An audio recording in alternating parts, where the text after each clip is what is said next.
నీ సన్నిధిలో ఒక్క క్షణం గడిపినా నా హృదయం పొంగెను, నా హృదయం పొంగెను. ఈ లోకమంతా నేను వెదకినా నాకు లేదయ్యా ఎక్కడ ఆనందం. నీ సన్నిధిలో ఒక్క క్షణం గడిపినా నా హృదయం పొంగెను, నా హృదయం పొంగెను.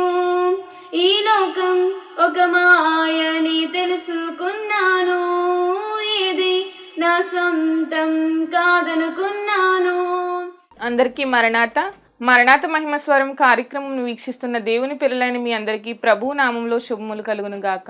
ప్రతిరోజు ఇదే సమయంలో ఈ కార్యక్రమం వీక్షించి దైవాశీర్వాదములు పొందండి. ఇప్పుడు పాస్టర్ సామ్యూల్ సుందర్ రెడ్డి గారు దేవుని వాక్య వర్తమానం అందిస్తారు. శ్రద్ధగా ఆలకించండి.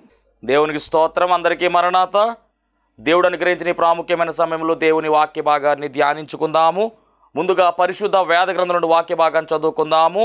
యోహాను సువార్త 2వ అధ్యాయము 16వ వచనం.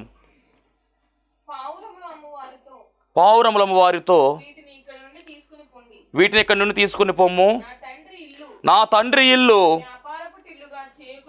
వ్యాపారపు టిల్లుగా చేయకూడని చెప్పాను.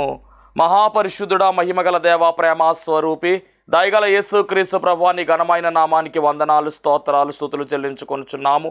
శ్రేష్టమైనటువంటి ప్రాముఖ్యమైన సమయాన్ని దానముగా ఇచ్చావు దేవా, నీకు వందనాలు నాయన. ఈ శ్రేష్టమైనటువంటి సమయంలో నీ శ్రేష్టమైనటువంటి మాటలు వినాలని నీ బిడ్డలు మేము కూడా ఆశపడుచున్నాం తండ్రి. మీకు స్తోత్రాలు. ఆశపడే ప్రాణమును తృప్తిపరచువాడు నీవు మాత్రమే కనుక జీవము కలిగినటువంటి నీ మాటలను తండ్రి మాకు వినిపించమని, నీ బిడ్డలతోనూ మాతోనూ మీరే మాట్లాడమని వాక్యమైన యేసుక్రీస్తు వారి నామములో అడిగి వేడుకొనుచున్నాను పరమ తండ్రి. ఆమెన్. దేవనామమున మీ అందరికీ కూడా శుభములు కలుగునుగాక. ఆమెన్. మరి దేవుని మహాకృపను బట్టి దేవుడు మరి ఒక రోజు మనకు దానముగా ఇచ్చాడు. దేవునికి స్తుతి కలుగునుగాక. మరి ఈ మరణాత మహిమ స్వరం అనేటటువంటి ఆధ్యాత్మిక కార్యక్రమాన్ని ఎంతో చక్కగా వీక్షిస్తున్నటువంటి మీ అందరికీ కూడా ప్రభు పేర ప్రత్యేకమైన వందనాలు తెలియజేస్తూ ఉన్నాను. మరి అందరూ కూడా ఫోన్లు చేస్తూ ఉన్నారు, చక్కగా మీ యొక్క అవసరతలు తెలియజేస్తున్నారు, ఇబ్బందులు తెలియజేస్తున్నారు, ప్రార్థన కోరుతూ ఉన్నారు, ప్రార్థన చేస్తూ ఉన్నాం. మేమందరం కూడా మీ కొరకు ఎల్లప్పుడూ మీ కొరకు ప్రార్థించడానికి మేము సిద్ధముగా ఉన్నామని కూడా మా పరిచర్యల తరపున తెలియజేస్తూ ఉన్నాను. ఏదేమైనప్పటికీ మరి ప్రార్థించగా దేవుడు కార్యాలు జరిగిస్తూ ఉన్నారు. దేవుడే అద్భుత ఆశ్చర్య కార్యాలు జరిగించే దేవుడు కనుక మరి ఎవరైతే ఫోన్ చేసి సహాయం అడుగుతూ ఉన్నారో వారందరి పక్షంగా మేము ప్రార్థన చేస్తూ ఉన్నాము. దేవుడు కార్యాలు జరిగిస్తూ ఉన్నారు. మరలా మాకు ఫోన్ చేసి అయ్యగారు మరి మా పక్షంగా దేవుడు కార్యం జరిగించారని చెప్పి సాక్ష్యాలు చెప్తూ ఉన్నారు. దేవుడి నామాన్ని మహింపరుస్తూ ఉన్నారు. చాలా సంతోషము. ఎందుకంటే ఒకరికొరకొకరం ప్రార్థన చేసుకోవాలి కనుక నేను తెలియజేసే మాట ఏమిటంటే మా పరిచర్యల నిమిత్తం కూడా మీ అనుదిన ప్రార్థనలో జ్ఞాపకం చేసుకోండి. ఖచ్చితంగా మీరు అందరూ చేస్తున్నారు కాబట్టి ఈ పరిచర్య ఇంత బలంగా ముందుకు కొనసాగుతూ ఉంది. దేవునికి మహిమ కలుగునుగాక. మరి ఈరోజు మరి ఒక వర్తమానము, అద్భుతమైనటువంటి వర్తమానము దేవుడు మనకు అనుగ్రహిస్తూ ఉన్నారు.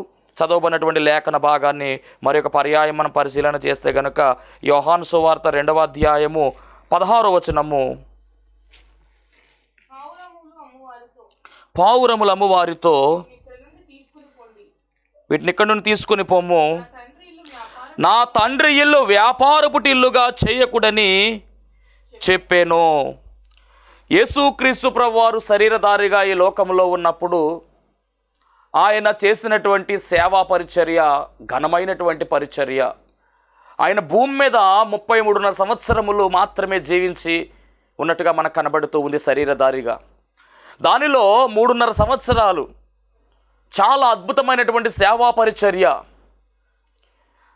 చాలా అద్భుతమైనటువంటి పరిచర్య, ఘనమైనటువంటి పరిచర్య ఆయన జరిగించినట్టుగా మనము చూడవచ్చు. అద్భుతాలు, ఆశ్చర్య కార్యాలు, సూచక క్రియలు మాత్రమే కాకుండా ఆయన బోధ మనము గమనించినట్లయితే కనుక చాలామందిని ప్రభావితము చేసింది. ఆయన చెప్పేటటువంటి విషయాలను వినడానికి చాలామంది ప్రజలు, వేలగా ప్రజలు, తండోపతండాలుగా మరి ప్రజలు తరలి వచ్చినట్టుగా పరిశుద్ధ గ్రంథములో మనం చూడవచ్చు. ఆయన అద్భుతాలను చూడడానికి కొంతమంది వస్తే, ఆయన మాటలు వినడానికి కొంతమంది వచ్చారు. అలాగే ఆయన పెడుతున్నటువంటి ఆత్మీయ ఆహారము, అలాగే ఆయన పెడుతున్నటువంటి శారీరక ఆహారాన్ని భుజించడానికి కూడా చాలామంది ఆయన వెంబడించినట్టుగా, అలాగే కొంతమంది ఆయనను ఎలా పట్టుకుందామా, ఆయన్ను మాటల ద్వారా ఏ విధంగా ఇరికిద్దామా అనేటటువంటి ఒక ఆలోచనతో, ఒక కపటోపాయము కలిగినటువంటి వారుగా శాస్త్రులు, పరిసయ్యులు, సద్దుకయ్యులు వారు కూడా ఆయన వెంబడించినట్టుగా మనం చూస్తున్నాం. ఆయన అలా సేవా పరిచర్య జరిగిస్తూ ఏ విధముగా మానవుడు నడుచుకోవాలో, ఏ విధముగా దేవునికి ప్రీతిపాత్రుడిగా మానవుడు ఉండాలో, దేవుని యొక్క ఉద్దేశం ఏమిటో, దేవుని యొక్క చిత్తం ఏమిటో, దేవుడు మన పట్ల కలిగి ఉన్నటువంటి ప్రేమ ఏమిటో కనుపరుస్తూ చక్కగా ఆయన యొక్క పరిచర్య జరిగించుకుంటూ వెళుతున్నారు యేసుక్రీస్తు ప్రభువారు ఆ కాలంలో. అలా వెళుతూ ఉన్నప్పుడు మందిరములోనికి ఒకసారి ఆయన వెళ్ళినట్టుగా ఇప్పుడు మనం చదివినటువంటి వాక్య భాగములో రాయబడినటువంటి మాట ఏమిటంటే, యెరూషలేములో ఉన్నటువంటి మందిరము, మరి పాత మందిరము సొలొమోను గారి ద్వారా కట్టబడినటువంటి మందిరము నెబుకద్నెజర్ కాలములో బబులోను రాజు అయినటువంటి నెబుకద్నెజర్ ఆ మందిరాన్ని కూల్చేశారు. తర్వాత జెరుబ్బబేలు నాయకత్వంలో హగ్గయి, జకర్యా వారి యొక్క సమక్షములో మరి మందిరాన్ని మరలా కట్టించినట్టుగా పరిశుద్ధ గ్రంథములో మనం చూస్తాం. ఆ కాలంలో యేసుక్రీస్తు ప్రభువారు శరీరధారిగా ఉన్నప్పుడు రెండవసారి కట్టబడినటువంటి ఆ మందిరము దగ్గరకు యేసుక్రీస్తు ప్రభువారు వెళ్ళారు. యేసుక్రీస్తు ప్రభువారు మందిరానికి వెళుతున్నప్పుడు అక్కడ ఏమి జరుగుతుంది అంటే 13వ వచనము, యోహాను సువార్త 2వ అధ్యాయము 13వ వచనం నుంచి చాలా అద్భుతమైనటువంటి విషయాలు రాయబడ్డాయి.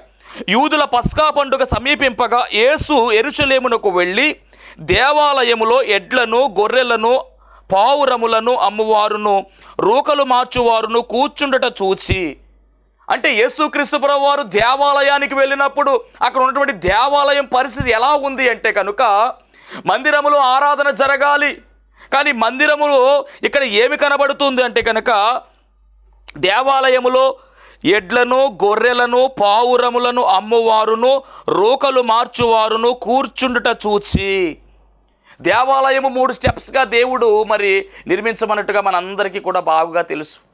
ప్రత్యక్ష గుడారం యొక్క మాదిరి ఏదైతే ఉందో సేమ్ అలాగే ఆ దేవాలయం కూడా కనబడుతూ ఉంది. ఆవరణం, పరిశుద్ధ స్థలము, అతి పరిశుద్ధ స్థలం అని చెప్పేసి మనం చూస్తూ ఉన్నాం.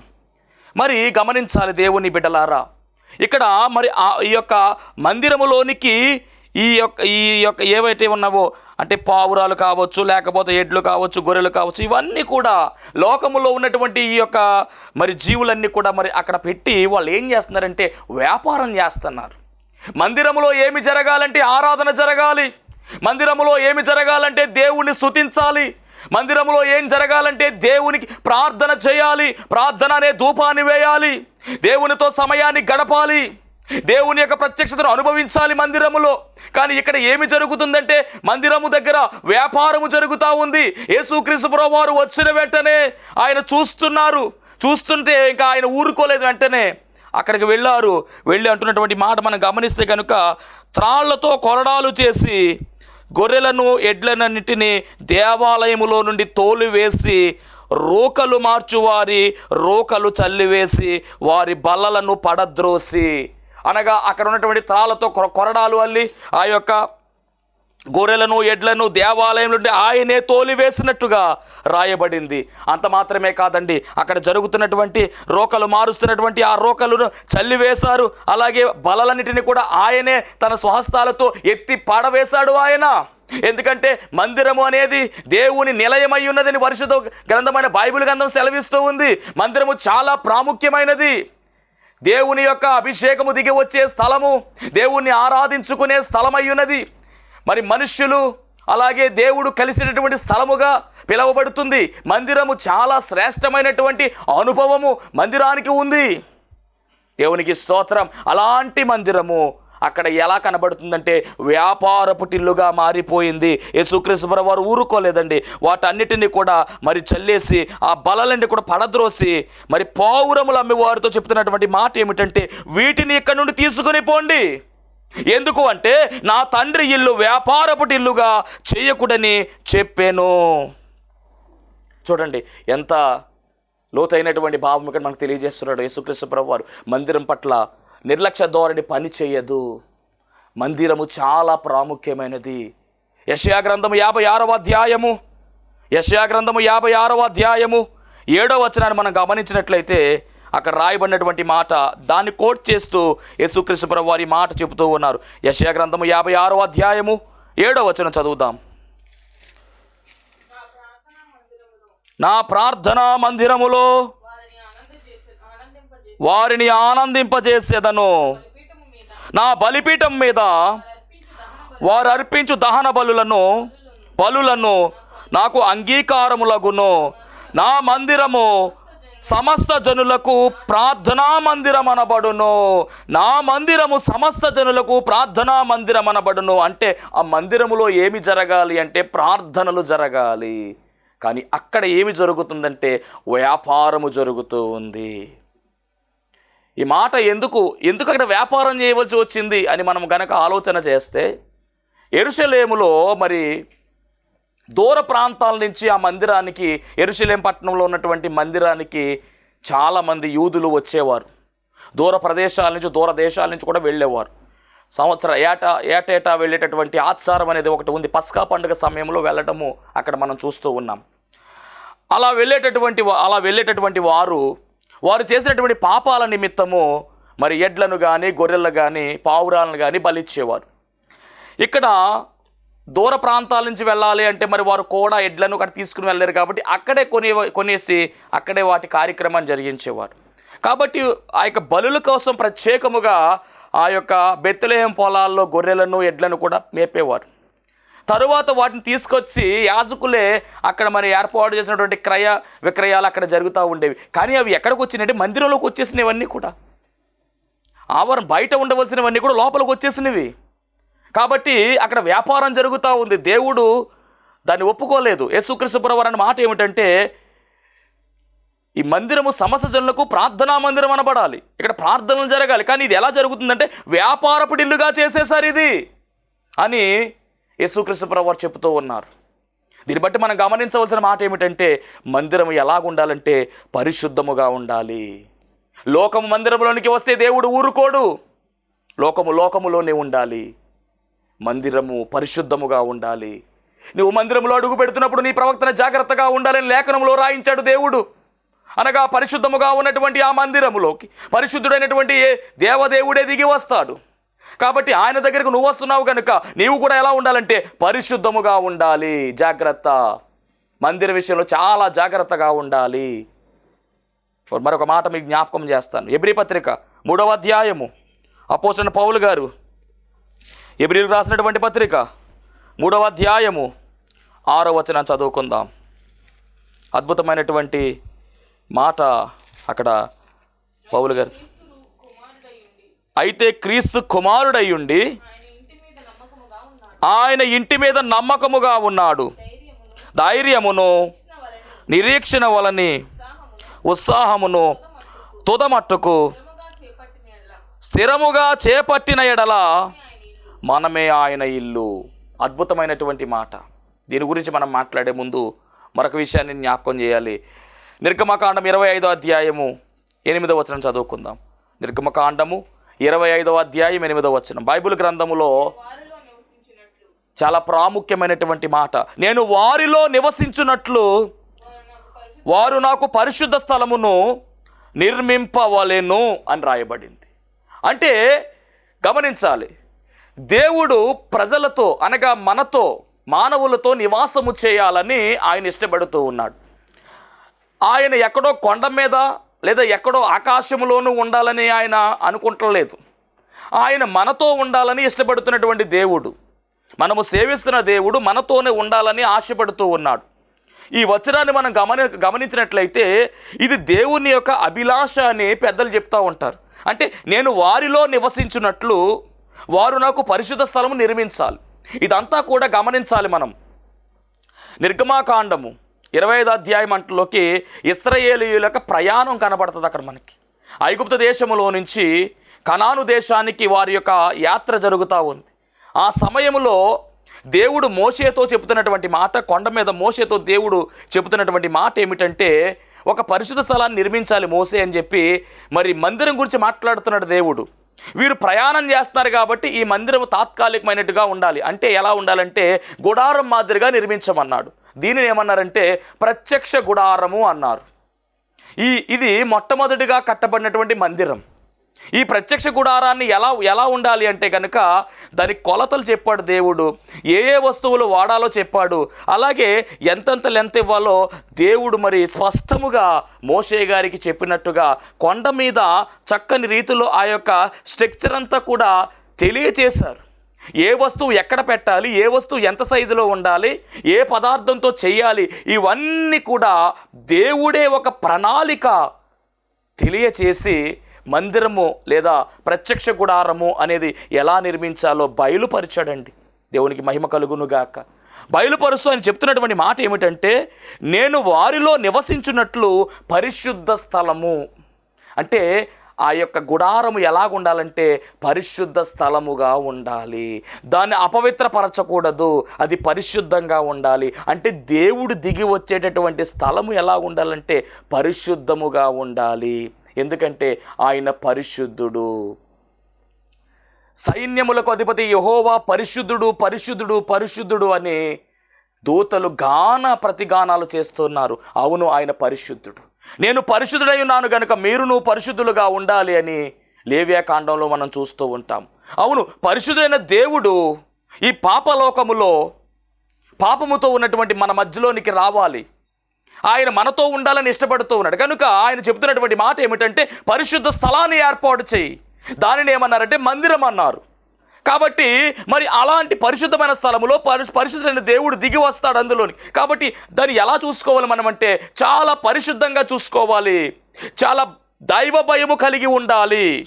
ఏమాత్రము కూడా నిర్లక్ష్య ధోరణి పని చెయ్యదు, చాలా జాగ్రత్తగా మనము ఉండాలి. అందుకనే ఈ మందిరము సమస్త జనులకు ప్రార్థనా మందిరం అనబడును. అంటే ప్రార్థన కొరకు ఆ మందిరాన్ని మనం వాడాలి. దేవునితో మన విజ్ఞాపనలు ఆయనకు తెలియచేయడానికి వాడాలి. దేవుని యొక్క మాటలు మనం వినడానికి మనము మందిరాన్ని ఉపయోగించాలి. ఇక్కడ ఏమి జరుగుతుంది అంటే కనుక యెరూషలేము దేవాలయము దగ్గర మరి వర్తక వ్యాపారం జరుగుతూ ఉంది. అక్రమముగా అక్కడ వారు వ్యాపారం చేస్తున్నట్టు కనబడుతూ ఉన్న విషయాలు కూడా మనం చూస్తూ ఉన్నాం. కాబట్టి ఆయన ఊరుకోలేదండి. ఎందుకు అంటే కనుక ఆయన మనతో ఉండడానికి ఇష్టపడుతున్నటువంటి దేవుడు. కానీ పరిశుద్ధముగా ఉండాలి. అపరిశుద్ధత అనేది ఎక్కడ కూడా ఉండడానికి వీలు లేదు.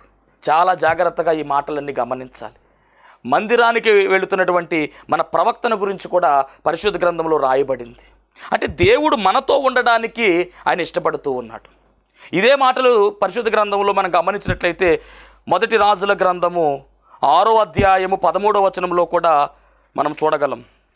మొదటి రాజుల గ్రంథము 6వ అధ్యాయము 13వ వచనాన్ని చదువుకుందాం.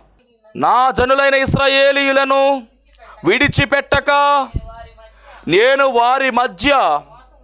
అదండి ఆయన యొక్క ఉద్దేశం ఏమిటంటే మనతో ఉండాలని ఆయన ఇష్టపడుతూ ఉన్నాడు.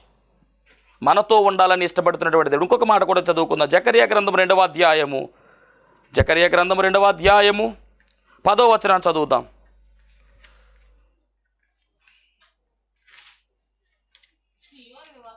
సియోను నివాసులారా నేను వచ్చి మీ మధ్య నివాసము చేసేదను.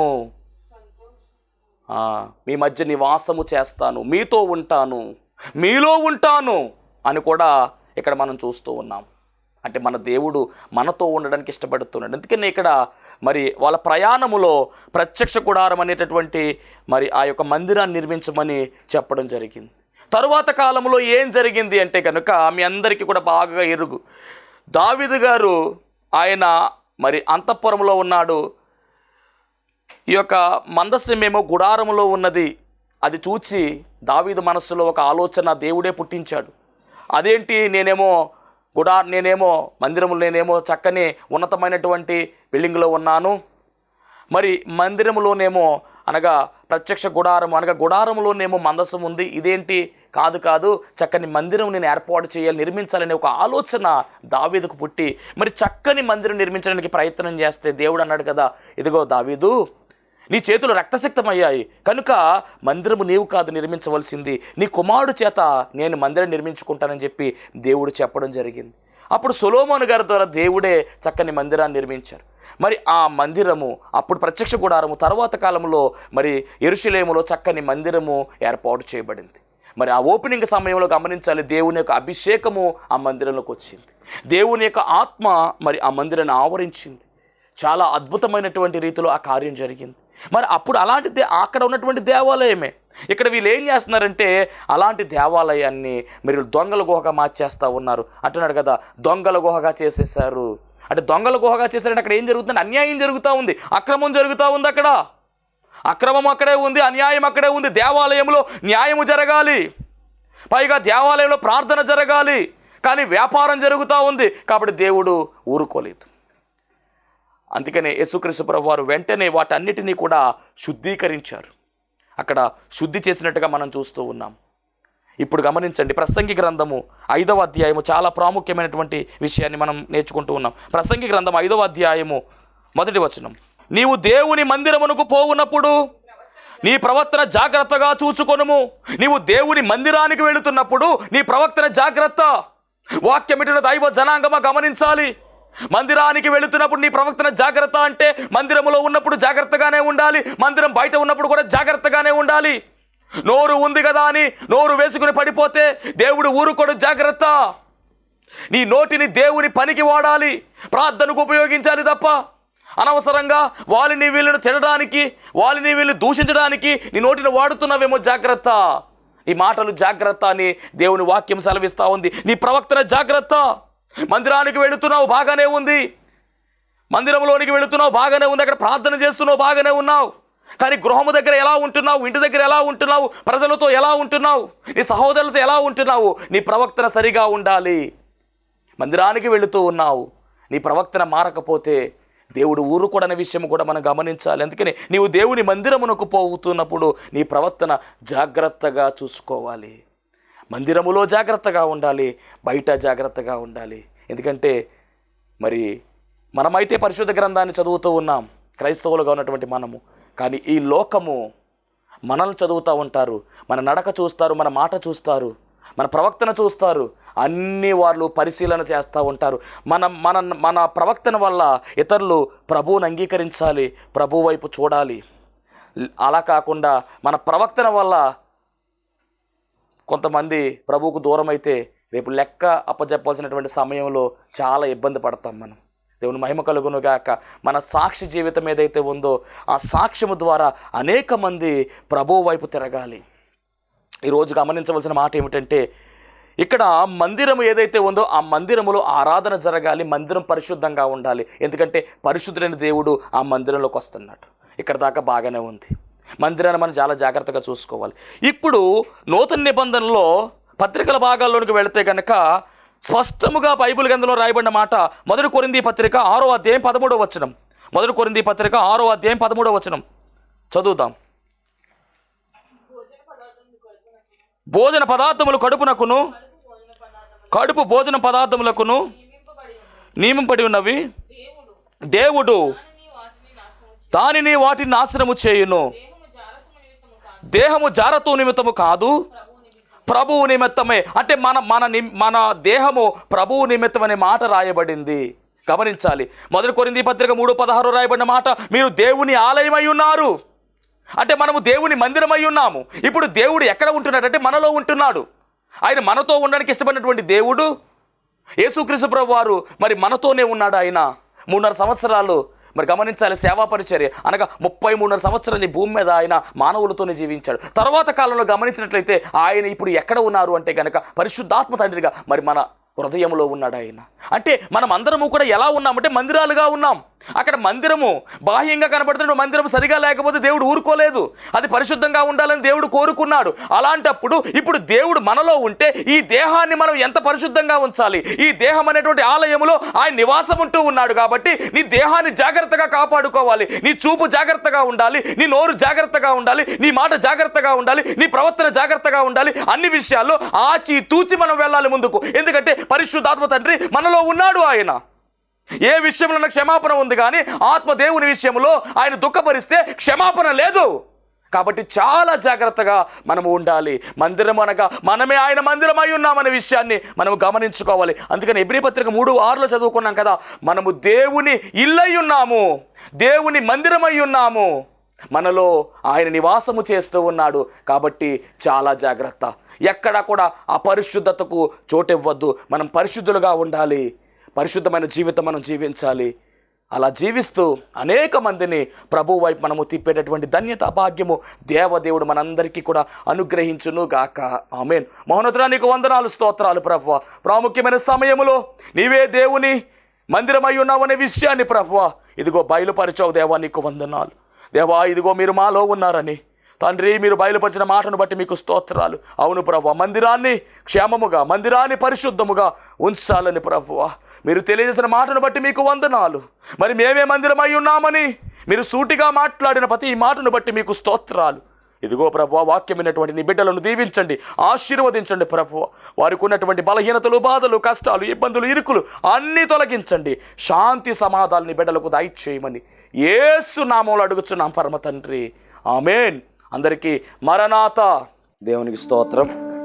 అందరికీ వందన మరణాత తెలియజేస్తున్నాను. మరణాత మహిమస్వరం అనే ఆధ్యాత్మిక కార్యక్రమాన్ని వీక్షిస్తున్న మీ అందరికీ కూడా మరొక పర్యాయము ప్రభు పేర వందన మరణాత తెలియజేస్తూ ఉన్నాను. మరి ఈ కార్యక్రమము ఎంతో ఆశీర్వాదంగా ఉందని, ఈ కార్యక్రమం ద్వారా ఎన్నో మేలు పొందుకున్నామని మరి మీరు అందరూ కూడా ఫోన్ కాల్ చేస్తూ ఉన్నారు. చాలా సంతోషము. ఎన్నో అద్భుత ఆశ్చర్యకార్యాలు దేవాదేవుడు ఈ కార్యక్రమం ద్వారా జరిగిస్తూ ఉన్నారు. దేవుని నామమునికి మహిమ కలుగునుగాక. మరి మీరు చూస్తున్నటువంటి ఈ యొక్క షెడ్ గురించి గతంలో మీకు చెప్పడం జరిగింది.